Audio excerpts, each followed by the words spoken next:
Welcome to Valkyries Courtside. Today I'm joined by nobody because am going to be doing a little solo pod. Probably won't be going as long as we usually do. But yeah, just got me today. I'm sure that makes some of you happy, some of you really mad. But we're just going to get into it. The Valkyries take down the Connecticut Sun 79-64 without Gabby Williams. She was out with a back contusion that she suffered late last game against the Tempo.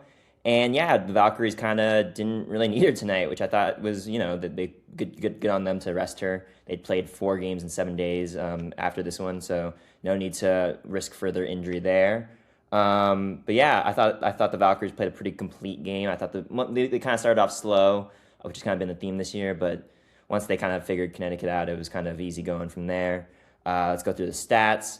Veronica Burton, 17 points, 3 rebounds, 6 assists, plus 16. She was kind of their source of offense tonight. Janelle Salon off the bench, 16 points, 7 rebounds, 3 steals, plus 18. Very comfortably in the 6th Woman of the Year competition. I'm pretty sure that she's got that thing locked up unless they actually move her to become a starter. So that was a good game from her. I thought Letitia Mihir looked really, really strong today. Couple blocks in there. I think she had 3 blocks. Yeah, a lot of energy off the bench, especially the Valkyries kind of were little low energy to start the game, which understandably they're coming on they're on this road trip, a little tired. She comes in there, kind of lights them up, wakes everyone up. 3 blocks. It's good to see that from her, especially because earlier this season, she wasn't in the rotation, and we were all kind of wondering what are the Valkyries going to do with their big situation. Kia Stokes has been great, but she can't play the whole 40 minutes there, so good to see that from me here. She's become a really good off the bench piece and a kind of spark plug, not in the traditional sense. Really in how she kind of lights up their defense. And I know when she's at home, the crowd gets pretty crazy whenever she gets a block. But yeah, other than that, it was pretty all around. Caitlin Chen continues to be one of the best microwave scorers in the league, low key. I'm not even joking about that. Her points per possession in isolation are kind of crazy right now. It's up there with Kelsey Plum. A lot of Valkyries on there actually because they run a lot of isolation. But yeah, she had another good game. 8 points. 8 points when it was really needed. 2 steals. Yeah, it was a good game on that front. I think if you were to nitpick this game a little bit, 17 turnovers, not ideal, especially for this team that likes to have low turnovers. They actually did pretty solid in the rebounding battle. Didn't give too much on the offensive boards, and they forced 22 turnovers, so those 17 turnovers are going to hurt less. Still have some questions about the offense at times. I think they are just prone to droughts, but something I've been thinking about, and I don't have anyone to bounce this off of as of late. But I do think the Valkyries are a very analytically oriented team, even if they don't present that way. Just based on their shot profile and their shot diet, they shoot a lot of threes, slower pace, so they have less possessions to mess that up. Also, they crash the boards a good amount, and they want to run in transition. They like creating extra opportunities. The expected value from these 3-point shots versus 2-point shots, it does make a difference. So I kind of think they're okay with these dry spells, and honestly, the results have been pretty good this season. I wouldn't say the offense is amazing or even the prettiest offense out there, but it gets the job done. They weren't too bad tonight, 8 of 18. It's kind of par for the course. They actually. That wasn't too many 3-point shots, even though they lead the league in 3-point attempts. But it is interesting to see how this offense is very stringent on let's just get as many threes up as possible, and eventually the numbers will go our way. I don't think it's as simple as that. Obviously, Veronica had to hit a bunch of pretty clutch layups down the stretch of this game to kind of put the Sun away. But I think that's something I'm going to write about eventually. This offense is goes against tradition of what works in the WNBA, and I think it's pretty cool. They're kind of zigging and zagging, and I got to give them a lot of credit. I think it kind of makes up for the lack of a heliocentric player. And tonight, the Valkyries kind of looked like they looked like the old Valkyries, from last year. Not in a bad way, just because they didn't have Gabby Williams, so they're kind of just going to everyone else. You saw a lot more usage from Veronica Burton, and she was kind of killing all of Connecticut's defenders. Funny, something I always noticed though is also whenever they play Connecticut, even though they're not the best team in the world, that Natalie really loves that team's fight and effort and hustle. So she always gives them credit, even after the Valkyries take them down. But going down through some of the other things I noticed this game, We got 2 minutes of Yusta Yoshite just in garbage time. I kind of think at this point in the season, she's just out of the rotation, and they're winning, so don't have any qualms against it. We just stick with whatever works, you know. But it is interesting to note that Nani Fingal saw some minutes here too, 2 minutes in there, 3-pointer. So other things from this game that I kind of noticed. Kayla Thornton and Chechi Zandalicini kind of didn't get as much run in the second half, I thought. Only 13 minutes for Kayla Thornton, 2 points, 4 rebounds, 1 of 4 from 3. We've talked about it on this pod already. You can kind of tell where her game is going right at the start of the game.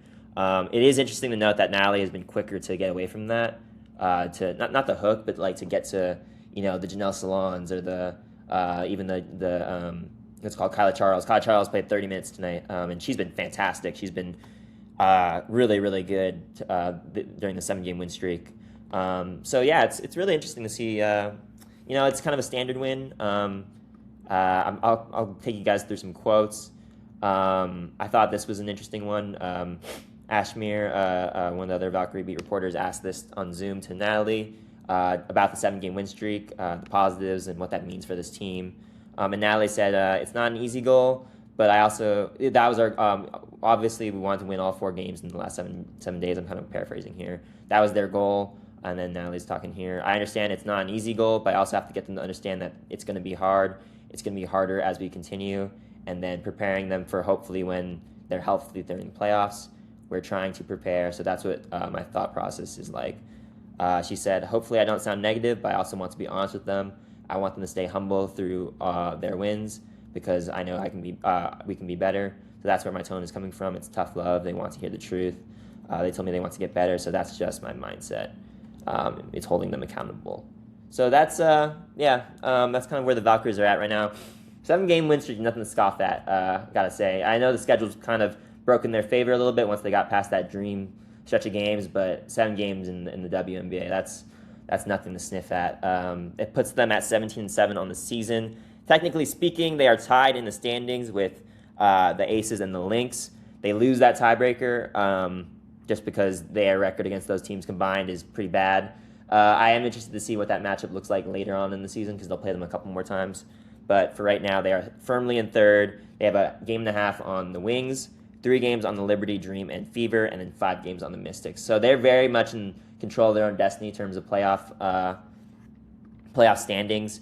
I've asked Natalie about this before. She's not concerned about the standings yet. She didn't say yet, but I think eventually they will have to think about that. They're kind of just focused on one game at a time. But my biggest point on this pod and just in general is you have to get a first-round playoff series. If you can get to 2, you get 2 first-round playoff series. You get 2 home playoff series, and that's even better.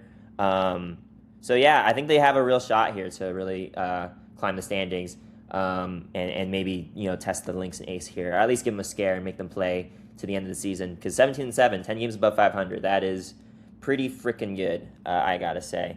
Other notes, I'm trying to think of what else to talk about here, just because by myself I have no one to bounces off of. But it is impressive to win without Gabby Williams and without even if it is the Sun.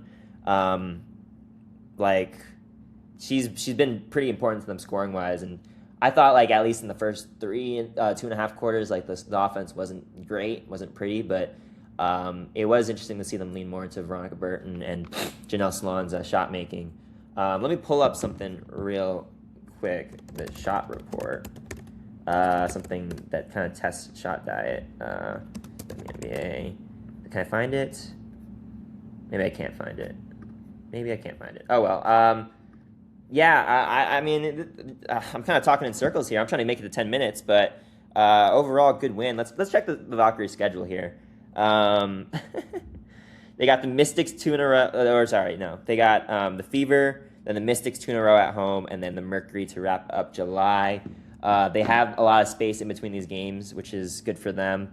4 games in 7 days is not ideal, but they get through it. All 4 of those games are winnable. I think that Fever one's going to be really interesting. I'm sure that's going to be on primetime television. I think those teams have some animosity for each other, even if it's unspoken. So it'll be good to see how those two teams match up, especially because I feel like the Valkyries are a completely different team since they last played. They're a lot better at using Gabby. I think their isolation has kind of figured itself out. Their defense has been incredible over the last 7 games in this win streak. They've held opponents to 68.8 points on average. That's well below league average scoring per game. So yeah, it seems like they are more connected, and the POA is harassing some of these teams there. But overall, would love to hear your guys' thoughts in the comments on this win streak, because I don't have anyone else to bounce it off right now. But yeah, other than that, yeah, I mean, I'm scrapping through some the bottom of the barrel here a little bit. Valkyries have a pretty good point differential during this win streak too. 9.1 average point differential in these seven wins. That's not nothing. They're kind of dominating some of these teams, but they're also just finding a bunch of different ways to win. I think that bodes well for the playoffs.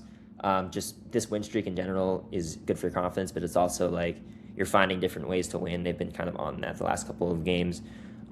Whether it's whether their 3 ball's not working, or their defense is the offense is not working, or the defense is stepping up in to take care of that.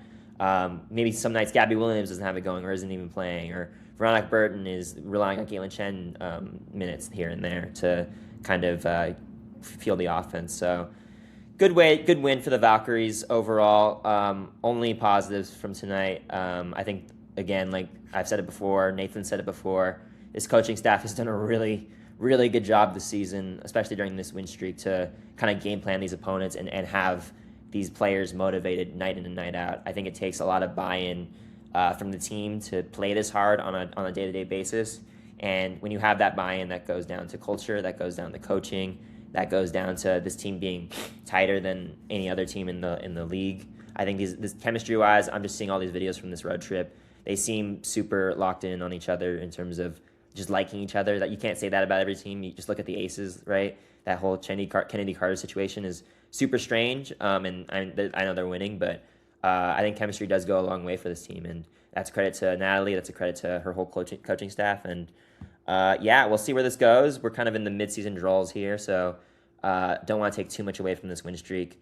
But overall, really good win for the Valkyries, and they have a chance to extend it to 8. They have a couple days off here, and I'm sure they're going to make the most of it. I would expect to see Gabby Williams for that game, just because I think that she was a game time decision tonight, according to Natalie. So probably get her back, especially because she'll have a full week of rest since that injury, since they played last Wednesday, and they'll be playing next Wednesday.